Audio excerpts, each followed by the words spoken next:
Hello guys, good evening. My name is Dr. Ario. I'm going to make this video in 3 parts and then I'm going to put the full video on my YouTube channel. Welcome back to my channel.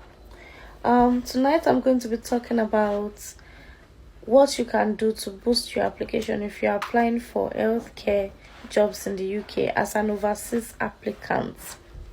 So I'm not talking to people who are already in the UK. Okay, because if you're already in the UK and you need a care job, just any care job that doesn't need to sponsor your visa, you have little to no requirements.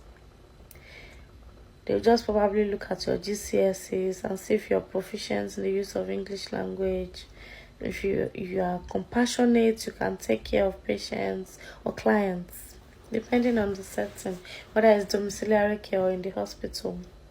So this is not my audience. I'm focusing on people that are applying from overseas. Now, what are the requirements? We all know the roles of a carer, okay, and we know what a carer does basically. So usually if it's a hospital setting, you're basically taking instructions from a nurse. Okay, I am a doctor in the UK and I've been practicing here for years, so I've seen, I've encountered carers on the ward. I've interacted with them. I know the things they do. So you're basically taking instructions from a nurse if you're working in a hospital setting. So whatever the nurse tells you to do, you're under supervision. Okay, so the things you're going to be doing are, you're going to be in charge of, observing patients, observations, doing levels, okay, doing taking patients vital signs, or OBS, they call it OBS in the UK, vital signs if it's back home, temperature, pulse, blood pressure, those kind of things. You're going to be checking for signs of deterioration in the patient and be reporting it back to the nurse. You're going to be keeping patients' records. You're going to be in charge of patients' mobility. Maybe they are moving around the ward to make sure they are safe, changing their beds and bed spread, all those kind of bed sheets, taking them to the toilet, feeding them, encouraging them to have their medication, giving them water, all these kind of things, washing them, bathing them, dressing them up. These are the things you're going to be doing if it's a hospital setting. And in a care home setting, it's quite similar. Okay, so in my last video I was talking about roles of a carer in the UK. This is very similar to what people do in care homes as well, the ones I've talked about as roles of a carer in the hospital. So in the care home, you wake the clients up, they call them clients, you bath them, dress them up, you encourage them to eat, to have their food, their medications, you watch out for any signs of deterioration, all those kind of things. You do some record keeping. And if you're going to their house, so that might involve having, being able to drive, know your way around, going from one place to the other. You knock on their door, you check on them, and you do similar things that we've mentioned before. Now, what can you do to boost your application? So what you can do to boost your application is, number one, have a degree in health and social care or something related like medicine or nursing. So if you've not been having direct, patients contacts, it's going to be hard if you're, applying for this role. You're applying to an international company and you say you want to be in this role and you've not been doing it before. So number two, experience is needed. You need to have that patient contact. You need to be able to manage casualties. You need to be able to report incidents, all these kind of things. If you've not been doing it before, it's going to be, difficult for an employer to employ you. So you need a degree in health and social care, or in medicine or nursing or something related, and you need experience.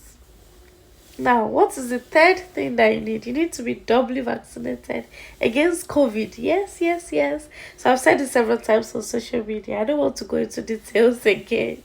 So by 1st of April 2022, yes, employers are going to demand for this upfront. You will have time to go and sort it out. So better get ready now, now, now, now, now. Okay, so we've talked about your degree, your experience, and we've talked about COVID vaccinations. Four, you need very good references. So you need people that are going to reply their emails when the employer sends out emails to them, and are going to write good things about you. So, reference. Hello again. So this is going to be my last video for the night. So you can watch my YouTube channel and see similar videos I've done like this one. Okay, so we've talked about a degree in health and social care, we've talked about experience, we've talked about references and COVID vaccination. You need to do care courses. There is NVQ level 3 and level 2 care courses. They're quite expensive and they are time consuming for you to navigate through the course. So you need to weigh your options and see if it's really worth it for you, because most of the employers will say it's not essential but it's desirable. Okay, so you need to weigh your options. Is it really worth the cost? And you're applying as an international person. Okay, even in the UK, not all carers have it. I can say most people that do care jobs in the UK do not have it. Okay, so it's up to you really. There are other courses online that you can also apply for, just to show the interviewing panel that you're really interested in this job and you know what you're doing. The care courses, you're going to have in-house training for them when you get to the UK anyway. So whether you've done those courses or not, the company will still train you for that. Yeah, but it's good to, for your own knowledge, and for for you to be able to face the interviewing panel, you to be able to face the people that are going to give you the job.